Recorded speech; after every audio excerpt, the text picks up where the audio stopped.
शेतकऱ्यांनो, आत्महत्या करू नका. 2-4 मंत्र्यांना कापा. कोणी केलं हे विधान? तर थेट मंत्र्यांना, आमदारांना कापाकापीचे भाषा करणारं हे विधान केले शेतकरी नेते रविकांत तुपकर यांनी. शेतकऱ्यांच्या मागणीसाठी नागपूरमध्ये जो मोर्चा, जे आंदोलन सध्या सुरू आहे, त्यामध्येच बोलताना त्यांनी हे आवाहन केलं. खरं तर या मोर्चात त्यांनी हे वादग्रस्त विधान केलं म्हणून ते चर्चेत आलेत का, असा प्रश्न निर्माण होतो.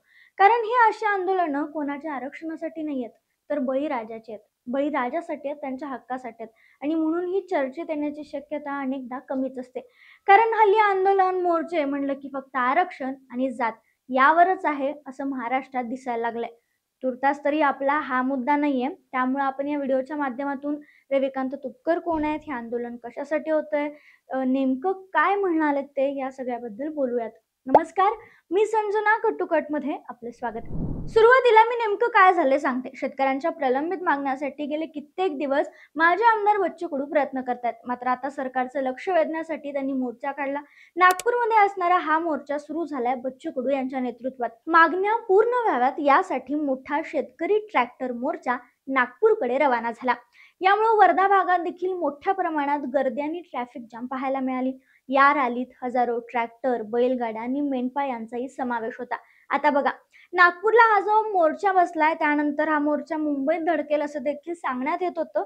म्हणजे याचा पुढचा टप्पा मुंबईत असेल असं देखील बोलण्यात आलं. मात्र सध्या तशी काही शक्यता दिसत नाहीये.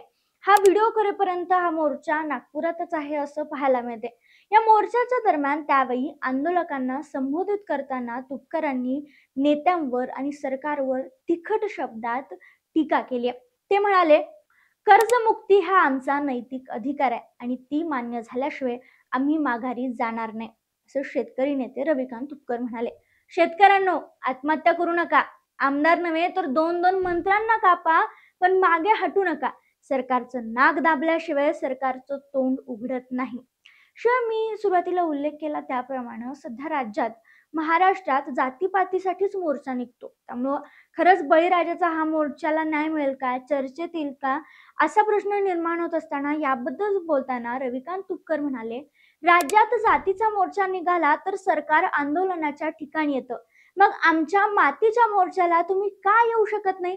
आम्ही तुमच्या दारात येणार नाही, तर तुम्हाला आमच्याकडे चर्चा करायला यावं लागेल. सरकारने निवडणुकीच्या आधी कर्जमाफीची घोषणा केली होती. त्याला आता 1 वर्ष झालं तरी त्यावर काहीच बोलत नाहीत. आम्ही काही भीक मागायला आलो नाही, तर कर्जमुक्ती ही आमची मागणी आहे. कर्जमुक्ती हा आमचा नैतिक अधिकार आहे, असं बोलत असताना त्यांनी शिवीगाळ देखील केल्याचं पाहायला मिळालं. अरे हरामखोरांनो, तुमच्या भवनामुळे आमच्यावर कर्ज झालं. आमच्यामुळे आमच्यावर कर्ज झालेलं नाही. नेपाळमध्ये जसं मंत्र्यांना तुडून तुडून हाणलं, नेपाळचे मंत्री देश सोडून पळून गेले. लक्षात ठेवा. मी तर बच्चू भाऊंना म्हणेन, नागपूर नंतरचा 4था टप्पा मुंबईचा ठेवा. हरामखोरांना मुंबई आणि महाराष्ट्रातून जावं लागलं पाहिजे, त्याशिवाय आपल्याला पर्याय नाही, असं म्हणत शिवीगाळी देखील केली. या आंदोलनाला महत्वाच्या शेतकरी नेत्यांनी पाठिंबा दिलाय. म्हणजे विजय जावंदिया, वामनराव सटक, राजू शेट्टी, महादेव जानकर, अजित नवले, राजन क्षीरसागर, प्रकाश पोहरे, दीपक भाई केदार, प्रशांत डिक्कर, विठ्ठलराजे पवार. आता ही नावं मी आवर्जून इथं सांगितलेत. म्हणजे बघा, एखादं जातीयवादी आंदोलन किंवा आरक्षणाचं आंदोलन असलं तर लगेचच आमदार असणारे नेते या आंदोलनाला पाठिंबा देतात.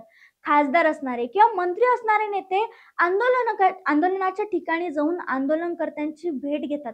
मात्र शेतकऱ्यांसाठी आणि बळीराजासाठी सुरू असलेल्या या आंदोलनात, या मोर्चात एका तरी आमदारानं पाठिंबा दिलाय का? हा प्रश्न मी तुम्हाला विचारते, ज्याचं उत्तर तुम्हाला कमेंटमध्ये द्यायचं आहे. आंदोलनकर्त्यांनी नागपूर, वर्धा आणि जबलपूर, हैदराबाद महामार्गावर इतर 4 महामार्ग रोखून धरले. परिणामी 15 तासापेक्षा अधिक काळ वाहनं महामार्गावर अडकून पडलेत.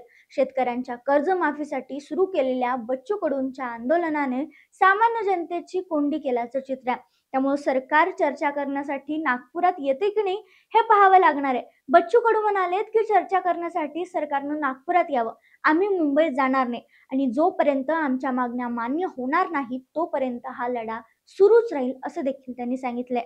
आता बच्चू कडू यांना साथ देणारे रविकांत तुपकर ज्यांनी ही वादग्रस्त विधानं केली, त्यावर आता काही बोललं जाईल का, कोण काही बोलेल का, हे पाहणं महत्वाचं आहे. मात्र रविकांत तुपकर कोण आहेत, जे बच्चू कडूंच्या या आंदोलनास साथ देत आहेत, जे शेतकऱ्यांसोबत आहेत, ते देखील जाणून घेणं आपल्याला महत्वाचं आहे. रविकांत तुपकर हे शेतकरी चळवळीतील अग्रणी नेते आहेत. ते मूळचे बुलढाणा जिल्ह्यातील आहेत. विद्यार्थी, तरुण, शेतकरी आणि कष्टकऱ्यांच्या प्रश्नावर त्यांनी आजवर अनेक आंदोलनं केली आहेत. बुलढाणा जिल्ह्यातील शेतकऱ्यांचा आधार असणारा एक चेहरा म्हणजे रविकांत तुपकर यांना ओळखलं जातं. बुलढाण्यातील सावळा या गावातून त्यांनी त्यांची कारकीर्द सुरू केली. ते स्वाभिमानी शेतकरी संघटनेचे नेते आहेत. राज्य वस्त्र उद्योग महामंडळाचे ते अध्यक्षही राहिलेत. त्यांना राज्यमंत्रीपदाचा दर्जाही देण्यात आला होता. पण शेतकरी प्रश्नावर सरकार असंवेदनशील असल्याचं सांगत त्यांनी 2017 मध्ये आपल्या पदाचा राजीनामा दिला होता. यापूर्वी अनेकदा त्यांनी शेतकऱ्यांच्या अनेक प्रश्नावर आवाज उठवलाय. दरम्यान त्यांनी अनेकदा तुरुंगवासही भोगलाय. या तुरुंगवासाबद्दलच बोलताना, या मोर्चात संबोधत असताना ते म्हणाले, त्या नालायकांना आपण बाहेर काढू. माझ्यावर 100 केसेस दाखल आहेत. तुम्ही म्हणाल खिसे कापतो की काय, तर नाही. गेल्या 22 वर्षात अनेकांचा माज उतरवण्याचं काम केलंय आणि माझ्यावर 100 गुन्हे दाखल आहेत, असं ते म्हणाले. खर तर शेतकरी संघटनेचे नेते शरद जोशी यांच्या विचारांनी प्रभावित होत त्यांनी 18व्या वर्षी शेतकरी चळवळीच्या कामाला सुरुवात केली. 2019 मध्ये सोयाबीन कापूस दरवाढीसाठी अन्न त्याग आंदोलन ही गाजलं होतं. शिवाय अतिवृष्टीमध्ये शेतकऱ्यांच्या मदतीसाठी स्वतःला जमिनीत गाडून त्यांनी आत्मक्लेश आंदोलन देखील केलं होतं. कर्जमाफीसाठी देखील पुणे मुंबई आत्मक्लेश यात्रा काढली होती. 2024 ची लोकसभा निवडणूक देखील त्यांनी लढवलेली आहे. आतापर्यंत त्यांनी कोणती निवडणूक लढवली नव्हती, मात्र ते अनेकदा स्टार प्रचारक म्हणून जबाबदारी पार पाडत होते. मात्र 2024 ची लोकसभा निवडणूक शेतकऱ्यांसाठी आणि शेतकऱ्यांच्या न्यायासाठी आपण लढवत आहोत असं सांगून त्यांनी अपक्ष उमेदवारी केली. महत्वाचं म्हणजे बुलढाणा लोकसभा मतदारसंघाच्या या निवडणुकीत ते 3ऱ्या क्रमांकाचे उमेदवार राहिले. त्यांचा पराभव झाला असला तरी त्यांच्या मिळालेल्या मतांची संख्या उल्लेखनीय होती. 2,49,663 इतकी मतं रविकांत तुपकर यांना अपक्ष निवडणुकीत उतरून देखील मिळाली होती. म्हणजे अपक्ष उमेदवाराला एवढी मतं मिळणं हे चर्चेचं कारण ठरलं होतं. सध्या या आंदोलनात त्या बच्चू कडूंची साथ देत आहेत. त्यांची वादग्रस्त जी विधान आहेत ती चर्चेत आली आहेत. पण एक गोष्ट प्रकर्षाने यावेळी जाणवती की ज्या प्रकारे रविकांत तुपकर यांनी उल्लेख केला तसा एखादं जातीयवादी आंदोलन झालं तर गर्दी होते. तात्काळ सरकार भेट घ्यायला जातं. बाकी विरोधक देखील मोठ्या प्रमाणात टीका करायला लागतात आणि आरक्षणाला पाठिंबा देतात. मग अशा वेळी सत्ताधारी जाऊ देत, पण कोणता विरोधी पक्षनेता या मोर्चाला आणि आंदोलनाला पाठिंबा देताना तुम्हाला दिसला का?